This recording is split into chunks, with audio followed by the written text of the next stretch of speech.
Hey now, welcome to the RaceGrooves weekend show. I'm so glad I stopped trying to say the date because it was so hard for me to start the videos. Guess what? This week I finally received the Hot Wheels subscription box. Let's crack it open. This is the second Hot Wheels subscription box. The first one is not available anymore. I have an affiliate link in the description below. If you use that link, it helps me here at the channel. This is the box that you will receive. This is the one that's scheduled for March and April. That piece of paper's for me. I see a clamp already. I get a clamp and you get 3 cars. Ooh, Honda Civic, not bad for the bonus cars. These top 2 cars are bonus cars. Nissan Fairlady Z, pretty cool. And here it is, new for 2018. You get Cyber Speeder. Maybe you haven't found this in your stores yet, and this is the first time you've seen it. You also get a pack of Hot Wheels track, a full color activity book with some cool stuff inside. It has some puzzles and games, interesting facts and information. There's also a couple pages for you to color. You can even use the blue shipping box for different stunts. Take out the gorilla. Yep, here's a pop-out gorilla target for you to use when you play with your Hot Wheels cars. It's coming out a lot easier than box number 1. It looks like they're doing a better job with the perforations. But wait, there's more. Don't forget that exclusive t-shirt. We'll take a look at that in a moment. And another Hot Wheels track builder part. You have the track builder, turn kicker. You know, I reviewed that one already. I like it. It works pretty good with some cars, especially Clear Speeder. The t-shirt comes in kids sizes. And it looks fantastic to go along with your Cyber Speeder. Let's take a quick look at my turn kicker review. You can see the rubber band. That's what gives this the tension to cause it to work. Your car is going to come around and hit this. Boing. Let's lock and load. Here we go. Clear Speeder, go. What? You say you already have one? Well, it's okay to have 2. You can make them. You can spread them out in your layouts. Not only that, you can hook them up together. Set, go! Ooh, it works. Don't forget about the clamp. I love the clamp. I did a full review of it as well. And I just used it in my track time elevator action.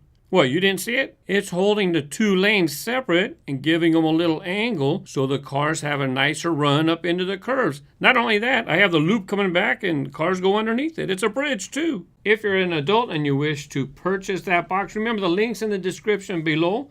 If you're not of age, then let an adult know to use my link in the description because it helps me here at RaceGrooves. Thank you very much. Diecast Man 488, ask RaceGrooves, do you like racing your cars around the track? Yeah, it's a lot of fun. That's why I like doing track time. It's like I like doing downhill racing. I need to get my downhill racetrack set up again. But yeah, it's kind of fun to play with the cars in that kind of aspect. Track time. I get to test cars to see which ones work on the track and which kinds of situations.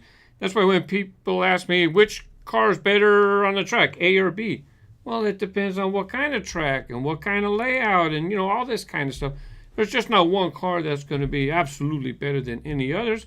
It's just fun to try different cars on different types of tracks. On Twitter, Robert Matson at RaceGrooves. I love the 2016 J track time. The longer head-to-head racing track time videos are definitely my favorite. Thank you very much. It was pretty cool to set up that track time elevator action. Something different with the elevators. Got to use a new part, make a new layout. And it's hard for me because I got to squish 2 lanes into my table. I did a pretty good, I think, if I must speak for myself, someone's revving their engine outside.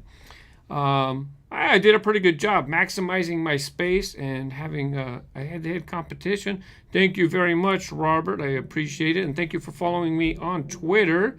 David M. at 29 seconds. Did you say 3 kids? That's mean. This set is for ages 3 and up. There's no kids inside. What are you talking about? Hot Wheels Mega Garage Playset. I picked this up at Costco end of 2011. I think it was $35, I forgot. Got lots of action. Got a working elevator. It's got lots of roadways and curves and multiple levels. The package says that it has 1 car inside and 3 kids. No wonder the box is so big. Noel McCarthy, ask RaceGrooves, where do you store all your track sets from Hot Wheels? Well, I have a warehouse here. Let me just show you some of the places I have some of the track sets stored at the moment.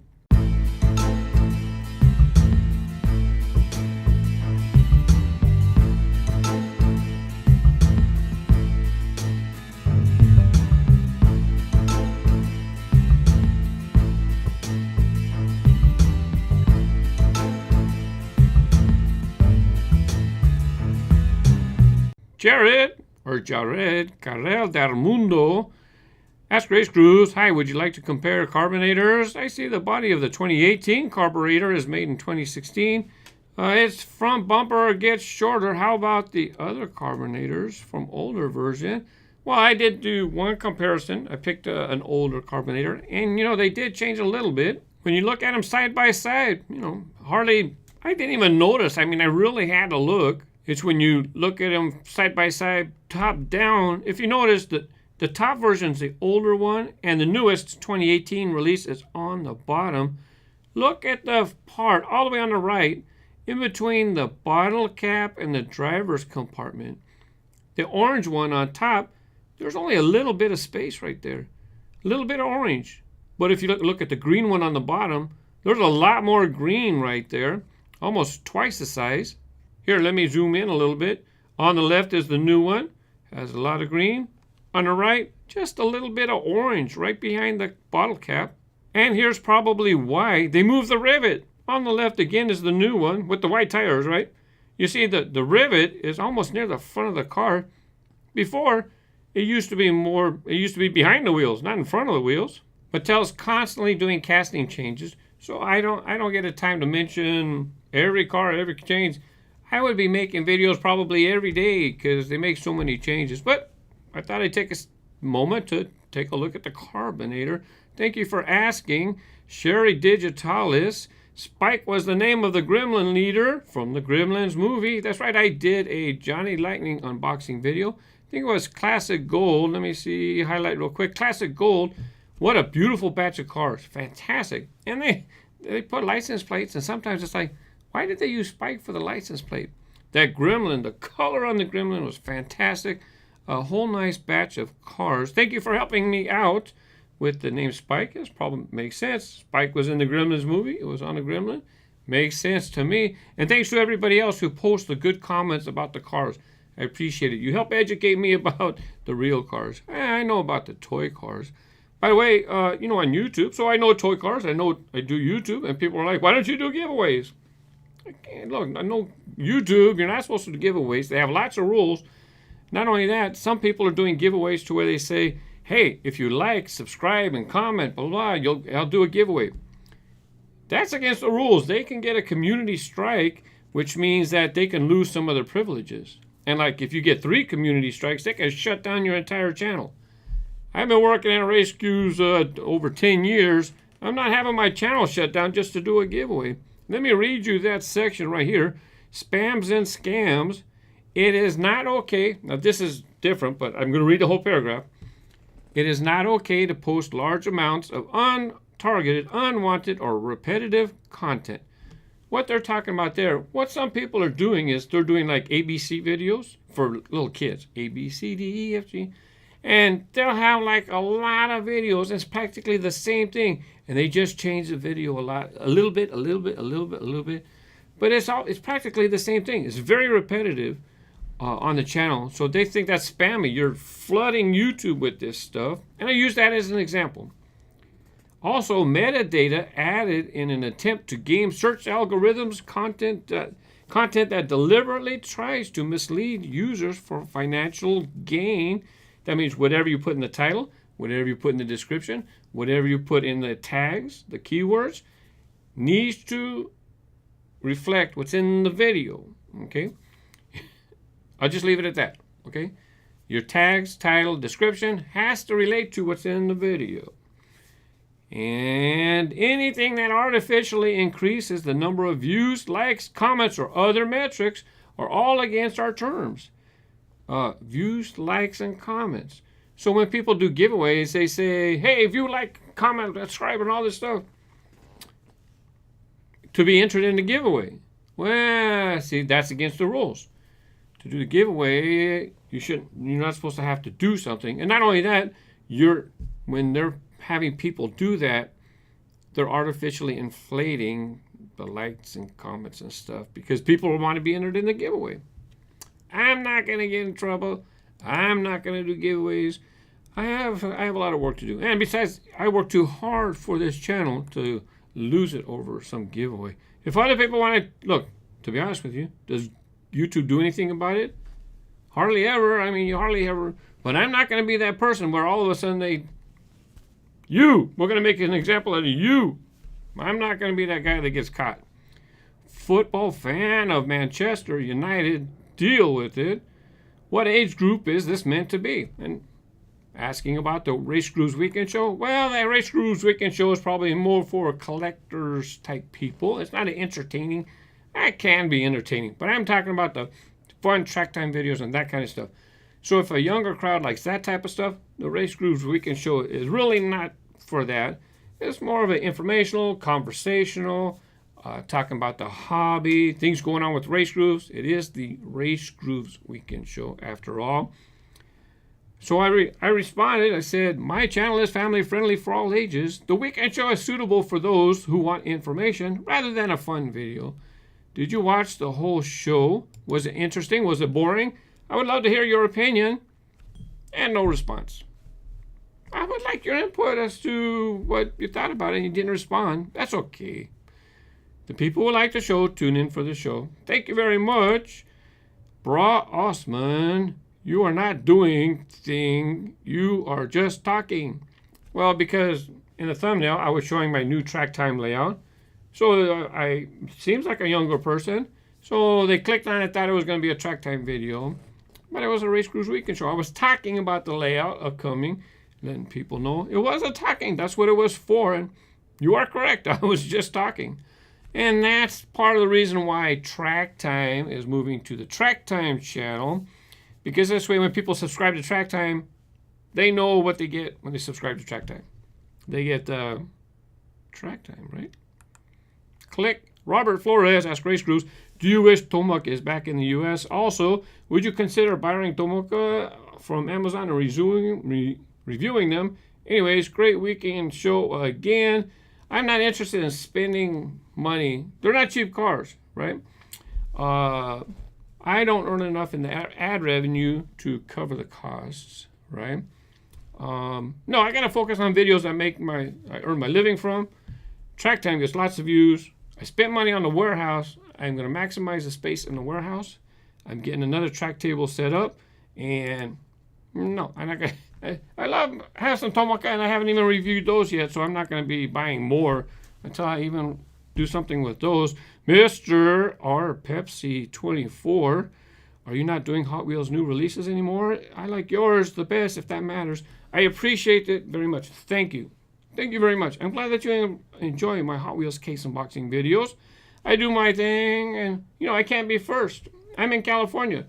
There's people getting the cases first in Malaysia, where they make them, where they make the cars. How am I going to get them faster than Malaysia? They just, right there. I have no control over that. Not only that, it's distribution. Even when it gets shipped to the USA, I have no control over them when I can get the cases, right? Somebody else gets the cases, and then whenever I get them from them, I have no control over that. It's just like the stores. You walk into a store, and they keep saying, you see old stock forever and ever and ever, and then all of a sudden, boom, stuff. Well, it's the same with me. I can't demand somebody ship me the stuff. I have no control over that. When they show up, I do the case unboxing videos. Thank you very much. Dylan Arlo Vlogs, you might be so rich to afford these parts. I'm okay, right? Am I rich? No, I got to keep working. If I was rich, do you think I'd be sitting around? Well, maybe I would still do them to some extent, right? But look, I work so that I can afford to buy the parts. How do I work? I make entertaining videos, and hopefully you guys enjoy the videos. And then the ad revenue, YouTube shares some of the money from the ads, and that's how I earn my living. Thank you, Dylan. Kevin965. Hello, Mark. I have a question. you can do a track time with monster trucks. Well, not a track time because that's not really the format. But I do need to get back to downhill racing with Monster Jam trucks. I have plans, and that's why I only did like a couple videos this week. To be honest with you, you know what happened? I did Truckin' Tuesday, but actually the Johnny Lightning case, I actually filmed that last week. So I'm here editing my track time video because I want to get it up on my track time channel. I got to finish it and get it done. All of a sudden, all these comments start showing up on a Johnny Lightning case unboxing video, right? And I'm sitting there thinking, what happened? Did someone link to it from a message board? Did Johnny Lightning promote it on their Twitter or something? I'm getting all these comments all of a sudden. Well, I go and I check all these other places before I even check my own channel. Well, I actually filmed it last week and scheduled it to publish on Thursday. And so that's why all the comments were showing up. I finally published the video. And what can I say? I got so many things going on. It was confusing. But, track time, it took me 3-4 days to make track time elevator action. A lot of time. But I'm going to leave that set up. I'm going to build a shelving system so I can keep the layout, go put it on the shelves, and if I need it again for track time snippets, so I got things going on. But definitely track time is where I'm going to be spending more of my time. And I'm going to keep doing the weekend show, keep doing case unboxing videos, still keep doing Truckin' Tuesday. Someone said, hey, you're greedy. You have so many channels. You have Off the Pegs, you have Track Time, you have RaceGrooves. It's the same amount of content.